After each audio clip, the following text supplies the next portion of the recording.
Is Cash App constantly declining your bank payments and leaving you stuck? Let's get those transactions flowing again. Step 1 is to absolutely verify your linked bank account details. Within Cash App, go to your profile, tap on Linked Banks, and meticulously check that the account and routing numbers exactly match what your bank has on file. Even a single-digit error here is a common culprit for declined payments. Next, let's tackle the obvious sufficient funds. It sounds simple, but sometimes we overlook our checking account balance.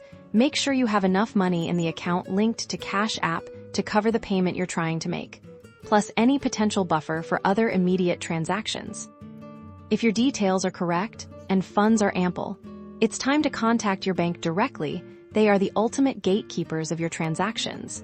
And sometimes they might flag a Cash App payment as suspicious for security reasons. Explain that you're having trouble with Cash App payments and ask if there are any blocks or restrictions on your account. Be prepared to provide your bank with information about the transaction you're attempting. They might need the date, the amount, and the phrase Cash App to help them pinpoint the issue. This step is crucial for resolving security-related blocks. Once your bank gives you the green light, try the Cash App payment again. Most of the time, this combined approach of checking your details, confirming funds, and communicating with your bank will get your Cash App payments back on track. If problems persist, don't hesitate to reach out to Cash App support for further assistance.